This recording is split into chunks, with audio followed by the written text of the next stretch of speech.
Assalamualaikum viewers, welcome to my YouTube channel. I am Dr. Mahmood Siddiqui. I am a consultant homeopathic physician. आज हम जिस topic पे बात करेंगे उसका नाम है टेंशन एंड डिप्रेशन। आज हम जानेंगे what is tension and depression, the difference between tension and depression, its causes, its sign and symptom, lab examination, its prevention and in the end homeopathic treatment. Friend, जो मेरी video first time देख रहे हैं उनसे request है कि मेरे channel को सब्सक्राइब करें और साथ ही बेल आइकॉन को प्रेस कर दें ताकि मेरी जितनी लेटेस्ट इन्फॉर्मेटिव मेडिकल वीडियोस हैं उसकी नोटिफिकेशन आपको टाइमली मिल सके। तो चलें शुरू करते हैं।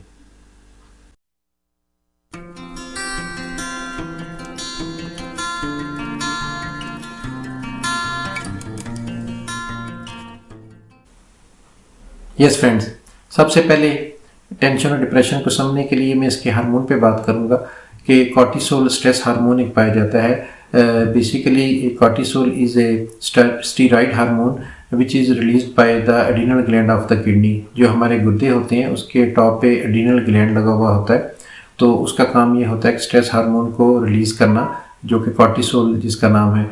तो इसका काम ये होता है कि जो आपकी बॉडी में यानी कि खून में एक जो स्ट्रेस लेवल है उसको एक मेंटेन करने की कोशिश करता है ताकि इंसान टेंशन और डिप्रेशन में ना जाए। लेकिन जब इसकी लिमिट क्रॉस हो जाती है तो इंसान टेंशन और डिप्रेशन में चला जाता है। Yes friends, first of all now let's talk about tension. What is tension? Tension is a basic condition of temporary stress what ever the reason is. Tension is a temporary state of mind. ये कोई prolong कोई disease नहीं है और मैं आपको इसकी थोड़ी सी काजेज़ बता दूं कि इसकी छोटी छोटी काजेज़ होती हैं। फॉर एग्जांपल आपको मैं एक इंस्टेंस कोट करता हूँ कि एक लड़का है, अगर उसने कहीं इंटरव्यू देने जाना है तो वो इंटरव्यू से पहले टेंशन में होगा कि मेरा इंटरव्यू पता नहीं अच्छा होगा बुरा होगा। तो वो अगर इंटरव्यू दे के आता है वो अच्छा हो जाता है तो उसकी टेंशन रिलीज़ हो जाएगी। तो ये एक शॉर्ट टर्म एक उसकी स्टेट ऑफ माइंड थी। इसी तरह अगर फॉर एग्जाम्पल एक बच्चा है वो स्कूल से टाइमली घर वापस नहीं आया तो उसके पेरेंट्स ज़ाहिर बात है वरीड हो जाएंगे, वो परेशान हो जाएंगे, टेंशन में रहेंगे कि उसका बच्चा अभी तक घर वापस नहीं आया। लेकिन थोड़ी देर बाद जब बच्चा घर वापस आ जाएगा और वो सेफ़ होगा, उसे वो देख के इवन उसका मूड भी चेंज हो जाएगा और उनकी टेंशन ख़त्म हो जाएगी। तो बेसिकली इसकी छोटी छोटी रीज़न्स होती हैं। इसके अलावा फिजिकल एंड इमोशनल स्ट्रेस जो है वो इसकी एक रीज़न है। फिजिकल में आ जाता है contraction of face and neck muscles, इसकी वजह से भी टेंशन में होती है। इसके अलावा जो इमोशनल स्ट्रेस है, फॉर एग्जांपल आप किसी फंक्शन में गए हैं या आपके किसी फैमिली गैदरिंग है, उसमें किसी ने कोई ऐसी बात कर दी जो आपको अच्छी फील नहीं हुई, तो वो आप टेम्पररी आप उस टेंशन में आप चले गए, वो आपकी स्टेट ऑफ माइंड चेंज हो गया। लेकिन 2-4 घंटे जब गुजरते हैं या एक दिन आधा दिन गुजरता है तो आपकी टेंशन ख़त्म हो जाती है, यानी कि वो एक टेम्पररी आपकी स्टेट ऑफ माइंड होती है। तो ये मैंने आपको 1-2 एग्जांपल आपको समझाने के लिए आपको मैंने ये चीज़ कोट की है। इसके अलावा जो एक्सेसिव स्मोकिंग जो है वो एक इसकी काज है। ये मेल हजरात में जो लोग बहुत ज़्यादा स्मोकिंग करते हैं उनमें ये देखा गया है कि उनमें टेंशन ज़्यादा पाई जाती है as compare to non smoker. इसके अलावा फटीक एक इसका बहुत बड़ा फैक्टर है।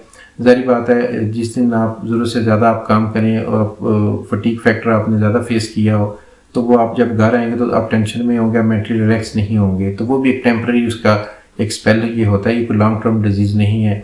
इस तरह ओवर एग्जर्शन जो है, यानी कि आप क्या अगर लेट से कि जॉब पे काम करने का स्टेमिना आपका 6 घंटे 8 घंटे है, अगर आपसे अगर 15 घंटे तक 16 घंटे 12 घंटे काम लिया जाए तो आपका क्या होगा, ओवर एग्जर्शन की वजह से आप जब घर वापस आएंगे थके हुए होंगे, आप टेंशन में होंगे, मेंटली आप रिलैक्स नहीं होंगे। तो basically these are the minor causes of the tension. Now let's talk about the sign and symptom of the tension. जब इंसान टेंशन में होता है तो उसमें जो जनरली सिम्टम देखने में मिलती है, सबसे पहले इसमें सिम्टम जो आती है वो उसका टेंशन हेडेक होता है, यानी कि सर में शदीद दर्द होता है। और ये दर्द जो नॉर्मली ये सर के ऑल अराउंड होता है और ये बहुत ही सीवियर किस्म का दर्द होता है। ये टेम्पररी स्पेल होता है लेकिन ये सीवियर पेन होता है। और इसके अलावा जो है स्लीपिंग साइकिल जो है वो डिस्टर्ब हो जाता है, यानी कि इंसान जब टेंशन में होता है उससे नींद नहीं आती, डिफ़िकल्टी स्लीपिंग का प्रॉब्लम आता है और वो डिस्टर्ब रहता है मेंटली एंड इमोशनली।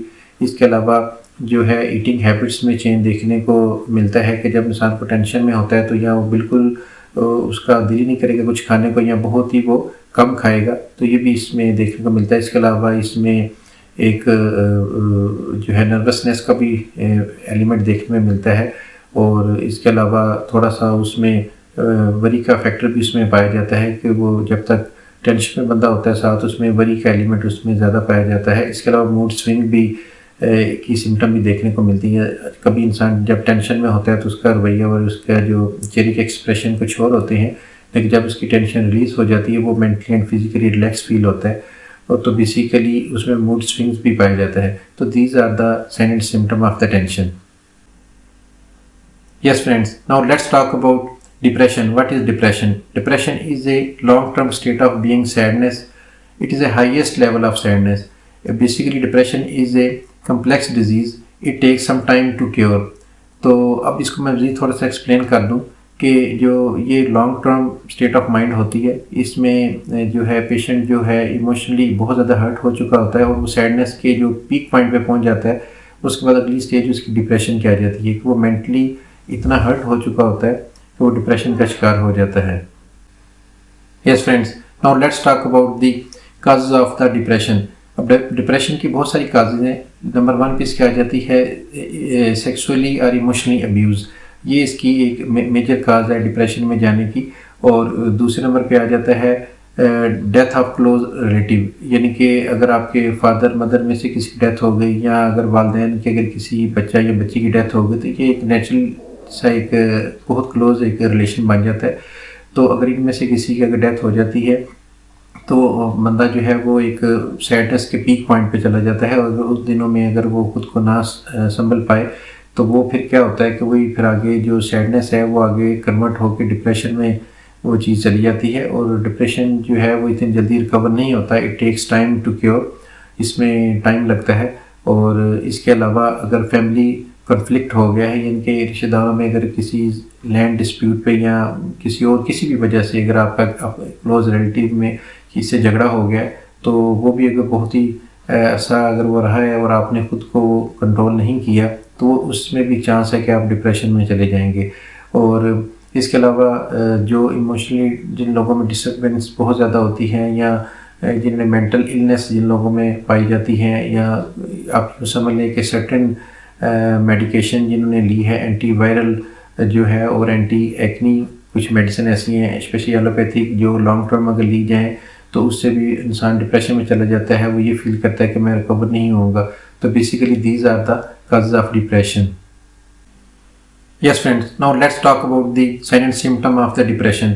जो डिप्रेशन का पेशेंट होता है उसमें नॉर्मली देखा गया है कि वो आइसोलेशन में रहना पसंद करता है, यानी कि you feel shattered and you confine your self in your own world.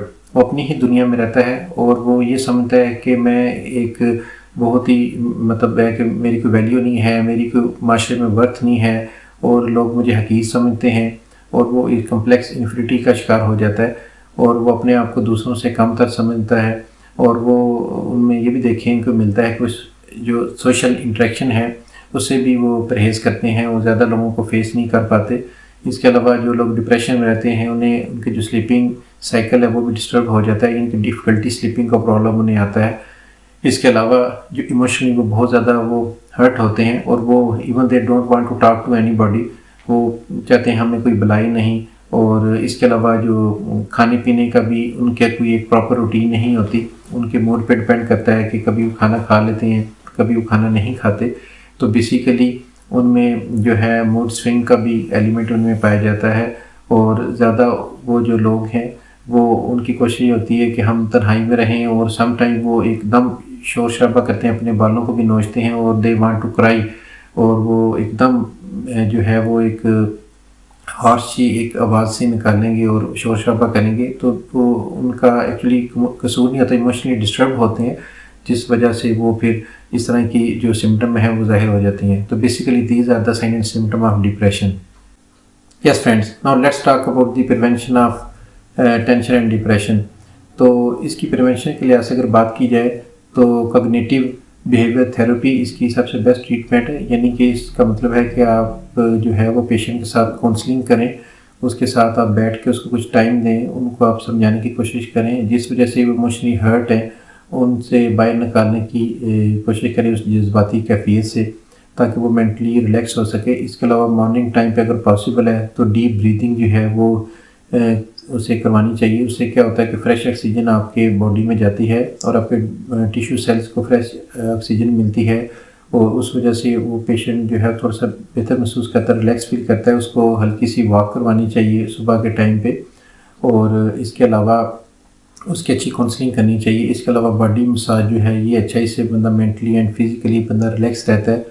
और इसके अलावा उसके साथ बैठ के जो बातें उसे माजी में अच्छी पसंद थी उसकी मर्ज़ी की बातें करें, और जो खाना उसको पसंद था वो कोशिश करें कि उसकी चॉइस का जो है वो फूड उसको अवेलेबल करवाया जाए, ताकि उसका मूड स्विंग चेंज हो और वो डिप्रेशन से बाहर आ सके। तो basically these are the prevention tips of tension and depression. Yes friends, अभी हम बात कर लेते हैं लैब टेस्ट एंड एग्जामिनेशन पे। तो बेसिकली इसका एक ही टेस्ट होता है जिसे हम कॉर्टिसोल सीरम टेस्ट कहते हैं। इसमें क्या होता है कि आपको लैब में जाना पड़ेगा और वो आपका ब्लड सैंपल लेते हैं, और ब्लड सैंपल में ये देखा जाता है कि जो कॉर्टिसोल स्ट्रेस हार्मोन है ये खून में कितना अवेलेबल है, इसकी कितनी इसकी लिमिट है, और ये ज़्यादा है या कम है। तो बेसिकली ये सैंपल ब्लड सैंपल जब आप देते हैं तो उसी से ये चीज़ एनालाइज होती है और इसका पता चलता है। और इसकी नॉर्मली जो रेंज है इसकी वो 10 to 20 माइक्रोग्राम पर डेसीलीटर है इसकी। अगर इस लिमिट के अंदर होगा तो आपकी बॉडी में स्ट्रेस लेवल आपका लिमिट के अंदर है, लेकिन अगर 20 से क्रॉस कर जाएगा, एक्सीड कर जाएगा, तो आप ये इंडिकेट करेगा कि आपकी बॉडी में स्ट्रेस लेवल बहुत ज़्यादा है। Yes friends, now let's talk about the homeopathic medical treatment. In homeopathy there are numerous homeopathic medicine which are being used for the treatment of tension and depression. लेकिन इसमें क्या होता है, हर patient की अपनी क्लिनिकल हिस्ट्री होती है, उसकी मोडेलिटीज़ को देखा जाता है, उसकी सिम्टम को, उसमें कब एग्रावेशन होता है, कब उसमें एमेलियोरेशन होता है। तो ये सारी हिस्ट्री देख के उसमें साइलेंट सिम्टम देख के उसके अकॉर्डिंगली मेडिसिन एडवाइस की जाती है। बट इन जनरल मैं आपको 2 मेडिसिन बता देता हूँ। पहली मेडिसिन जो है वो उसका नाम है एग्नीशिया 200। ये लिक्विड फॉर्म में है, ये डाइल्यूशन फॉर्म में है, ये आपको किसी भी होम्योपैथिक स्टोर से मिल जाएगी, फ्रीक्वेंटली अवेलेबल मेडिसिन है। इसकी मैं डोजेज बता देता हूँ। 2 ड्रॉप्स आपने इसके ट्वाइस अ डे लेनी है। इनके 2 ड्रॉप्स आपने मॉर्निंग लेनी है 5 ml वाटर में ऐड करके, और 2 ड्रॉप्स आपने इवनिंग लेनी है 5 ml वाटर में ऐड करके।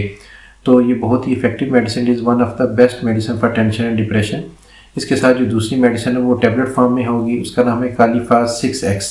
ये बहुत ही इफेक्टिव मेडिसिन है। बेसिकली आपके ब्रेन पे काम करती है, आपके सेंट्रल नर्वस सिस्टम पे काम करती है, और इसका भी बहुत अच्छा रिजल्ट है। और इसके आपने ये डोजेज मैं आपको बता देता हूँ। 4 पिल्स आपने TDS लेनी है। इनके 4 पिल्स इसकी मॉर्निंग, आफ्टरनून एंड इवनिंग, ये 3 टाइम्स आपने यूज़ करनी है। ये मेडिसिन लेके आप स्टार्ट कर दें। साथ ही आप क्वालिफाइड नियरेस्ट जो अवेलेबल डॉक्टर है उसके पास जाएँ, उससे अपनी साइन एंड सिम्टम बताएं, उसके अकॉर्डिंगली ट्रीटमेंट करवाएं।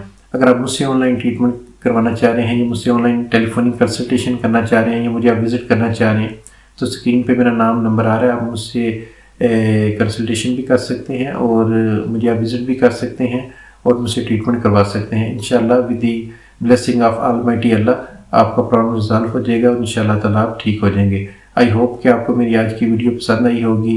मिलेंगे किसी नए वीडियो में किसी नए टॉपिक के साथ। टिल देन, अल्लाह हाफिज़।